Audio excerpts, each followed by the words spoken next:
उत्तम संयम। उत्तम मतलब उत्कृष्ट, श्रेष्ठ, सम्यक तो सहित। संयम, संयम मतलब कंट्रोल, नियंत्रण। काय छयो प्रतिपाल,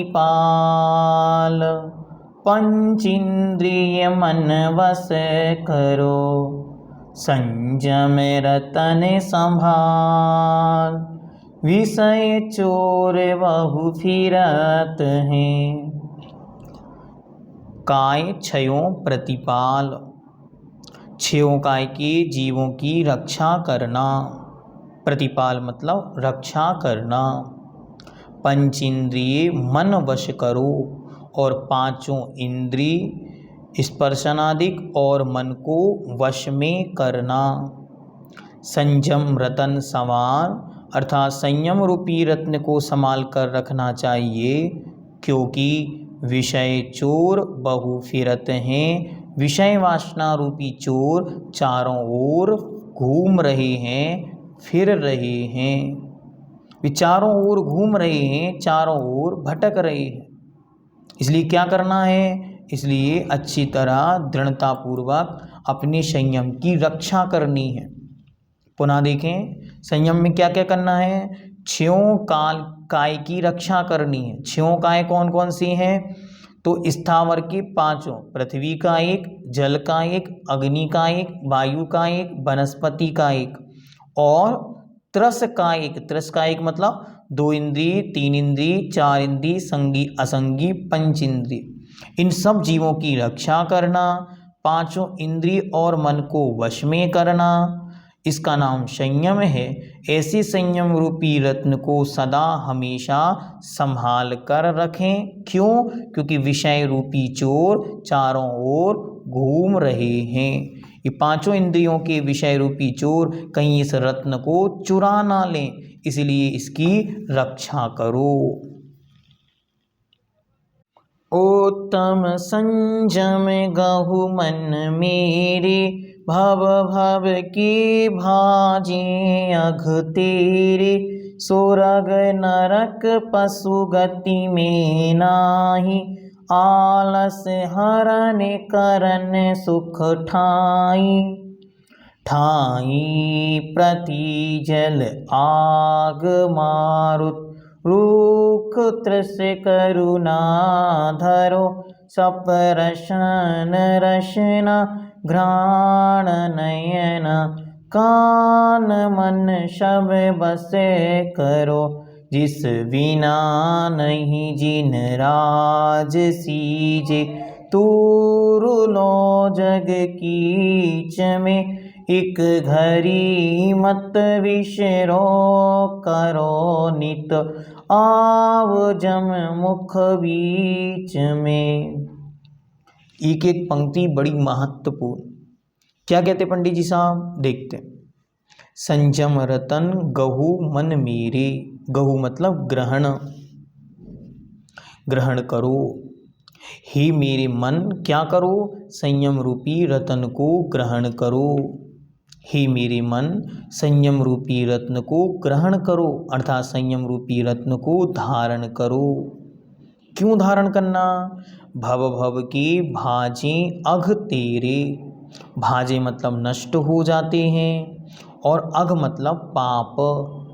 भव भव मतलब जन्म जन्म के। इस संयम को धारण करने से जन्म जन्म के तेरे सारे पाप नष्ट हो जाते हैं, दूर हो जाते हैं। रतन शब्द का अर्थ ही रत्न है। रतन मतलब रत्न, संयम रूपी रत्न, पहली पंक्ति में जो कहा था। भव भव के भाजे अघ तेरे, जन्म जन्म के तेरे सारे पाप नष्ट हो जाएंगे।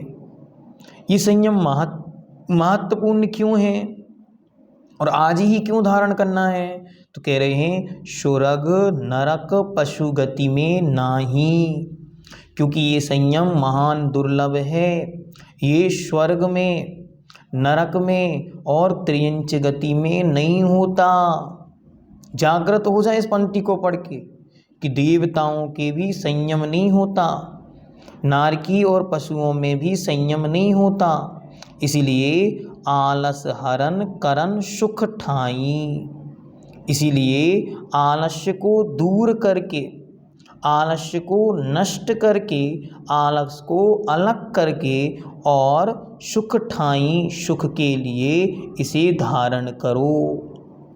यह संयम आलस्य का हरण करने वाला और सुख ठाई अर्थात सुख में स्थित करने वाला है। आगे क्या कहते हैं और अद्भुत, ठाई पृथ्वी जल आग मारुत, मारुत मतलब हवा वायु का एक, रूख, रूख मतलब होता है वृक्ष वनस्पति का एक, त्रश करुणा धरो, और अच्छी तरह पृथ्वी जल अग्नि वायु वनस्पति इन पंच स्थावरों में और त्रस कायिक अर्थात 2 इंद्रिय 3 इंद्रिय 4 इंद्रिय संघीय संगी पंच इंद्रिय जीवों, इन 6 कायिकी जीवों पर दया धारण करो। इन पर दया धारण करके और क्या करना, सपरशन अर्थात स्पर्शन, रसना, घ्राण, घ्राण और नयना, नयना मतलब चक्षु आँखें, कान, मन सब बस करो। स्पर्शन, रसना, घ्राण, चक्षु, कर्ण इन 5 इंद्रियों को और मन को वश करो, वश में करना चाहिए। इसी का नाम उत्तम संयम है। अब क्या कहते हैं, महत्वपूर्ण पंक्ति क्या है, जिस बिना नहीं जिन राज सीजे तूरुलो जग कीच में। जिस संयम के बिना नहीं जिन राज सीजे, सीजे मतलब सफल होते हैं या सिद्धि को प्राप्त होते हैं, कल्याण को प्राप्त होते हैं या मोक्ष को प्राप्त करते। सामान्य शब्द है सीजे का, सिद्धि को प्राप्त होते। इसे प्राकृत में कहते हैं सिज्जई, सिज्जई वहाँ से ये शब्द आया है सीजे मतलब सिद्ध होते हैं।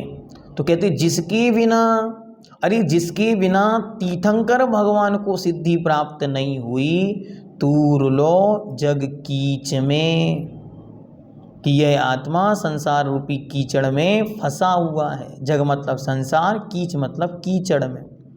अरे इस संयम के बिना तीर्थंकर भी मोक्ष को प्राप्त नहीं हुए और इसके नहीं धारण करने से ही यह आत्मा संसार रूपी कीचड़ में फंसा हुआ है।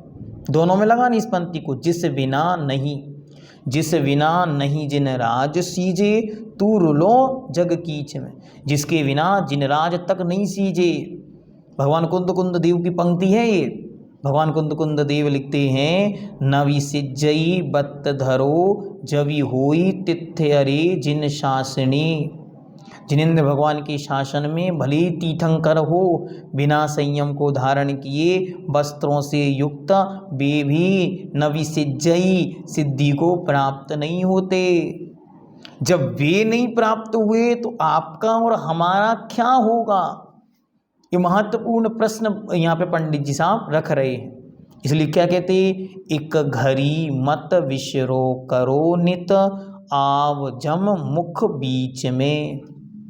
एक अर्थात एक, घड़ी मतलब समय, एक समय मत विश्रो नहीं भूलो, एक समय के लिए भी उस संयम को मत भूलो।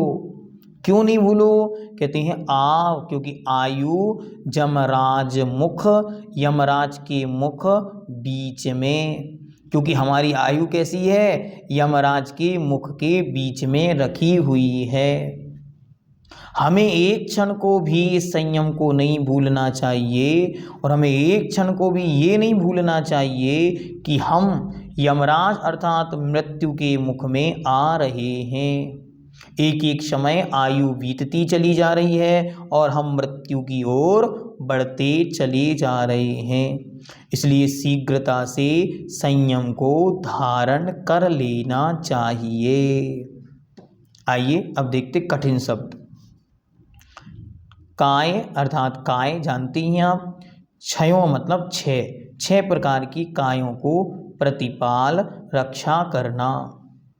फिर पंच इंद्रिय मन बस करो, 5 इंद्रिय और मन को वश में करना। संयम रतन सवाल, संयम रूपी रत्न की रक्षा करो। विषय चोर बहु फिरत हैं, बहु मतलब बहुत, बहुत विषय रूपी वासना रूपी चोर चारों ओर घूमते हैं। संयम उत्तम संयम गहु मन मेरे, हे मेरे मन उत्तम संयम को ग्रहण करो। इसको ग्रहण करने से क्या होगा? भव भव के भाजें अर्थात नष्ट हो जाते हैं। अघ मतलब पाप तेरे। इस संयम से आपके सारे के सारे पाप नष्ट हो जाएंगे। स्वर्ग नरक पशु गति में नाही, ये संयम स्वर्ग में, नरक में और त्रियंचों के नहीं होता। इसलिए आलस हरन करन सुख ठाई, ठाई मतलब स्थित, कहाँ स्थित? तो इसलिए यह संयम कैसा है? आलस्य को हरने वाला और सुख को करने वाला है, सुख में स्थित करने वाला है। ठाही है पृथ्वी, जल, आग और मारुत, मारुत मतलब पवन, हवा, रूख, तृष करुणा धरो, इन 6 काय के जीवों पर करुणा धारण करो। सपरशन रचना घ्राण नैना, कान मन सब वश करो, अर्थात इन सबको वश में करना। किनको? तो 5 इंद्रियों को, और अच्छी तरह 5 इंद्रियों के साथ मन को भी वश में करो। यहाँ पे नैना शब्द आया चक्षु के लिए, ठीक है। रूख मतलब वनस्पति, ठीक है। मारुत मतलब हवा, तृष मतलब तृष। ठाई शब्द का अर्थ मुख्यतया तो यहाँ पर है शब्द से प्रयोग हुआ है, इसको ध्यान में रखना। जिस बिना नहीं जिनराज सीजे, सीजे मतलब सिद्ध हुए, किसके बिना? उस संयम के बिना जिनराज भी सिद्धि को प्राप्त नहीं हुए। और उस संयम के बिना तू रुलो जग कीच में, तू आज तक इस संसार रूपी कीचड़ में घूम रहा है या फंसा हुआ है। रुलो मतलब भटक रहा है। एक घड़ी अर्थात एक समय, मत बिसरो मत भूलो, क्या नहीं भूलो? करो नित आव, आव मतलब आयु, जम मुख अर्थात यमराज की मुख के बीच में। एक घड़ी के लिए भी यह नहीं भूलना चाहिए कि नित प्रतिपल हम मृत्यु की ओर बढ़ रहे हैं, यमराज हमें ग्रस लेगा। इसलिए बचकर इस आयु को, एक एक समय को संयम के साथ व्यतीत करो। भगवान कुंद देव स्पष्ट रूप से लिखते हैं, हजारों हजारों वर्षों की आयु असंयम के साथ बीतना श्रेष्ठ नहीं, और संयम के साथ एक क्षण, एक दिन भी दुर्लभ है, महान है। ओम ह्रीं नरहं उत्तम संयम धर्मांगाय नमो नमः।